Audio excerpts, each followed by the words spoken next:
Okay, for this next part of your foldable, what you're instructed to do is to find the next 3 terms in the sequence. And all of these are geometric, which makes it nice and easy. So the first thing you want to do is start by identifying your common ratio using the method that we did on the previous tab. So take any term and divide it by the previous term. So if I use the first 2 terms here, I do 6 divided by 2. So my common ratio is 3. Now what that means is every term is being multiplied by 3. So 2 times 3 is 6, 6 times 3 is 18, 18 times 3 is 54, and so on.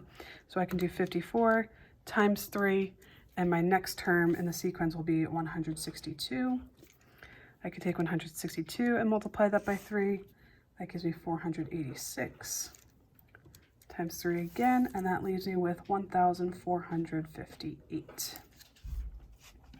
Okay, moving on to the next one. As you notice, I go from a positive to a negative to a positive to a negative again. So that is going to be a negative ratio. And same thing, take any term.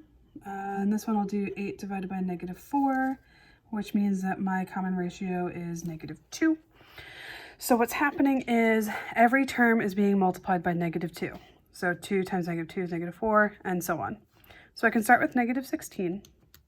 Remember, when you're typing in a negative on your calculator, don't use the minus sign. Use this button right here for your negative. So negative 16 times negative 2, that gives me positive 32. Positive 32 times negative 2, that's negative 64. And negative 64 times 2 is positive 128. Moving on to the next one, my numbers are decreasing, which means that my common ratio is going to be a fraction or a decimal. So if I take 1, I can divide it by 3, and so I automatically know that my common ratio is 1/3. So really, I can also look at this as every term is being divided by 3. It's the same thing. Okay, so if I'm doing 1 and I'm multiplying by 1/3 or dividing by 3, I have 1/3.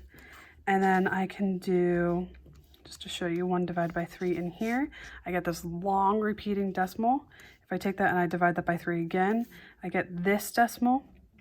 I can turn this into a fraction using the trick I showed you before by hitting math, enter, enter. So that gives me 1/9. I'm not sure if you guys can see that. 1/9.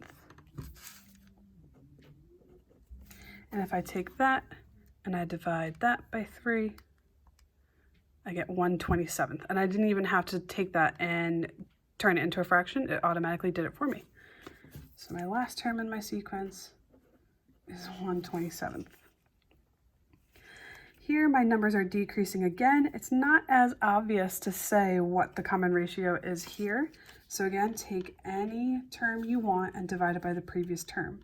So here I'll do 48 divided by 64. So that gives me 0.75 as my common ratio, or 3/4. Okay, so every previous term is being multiplied by 0.75. So I can start with 27 and times that by 75 hundredths, and that gives me 20.25 times that by 75 hundredths. It gives me 15.1875. One more time. 11.39. Oh goodness. 0625.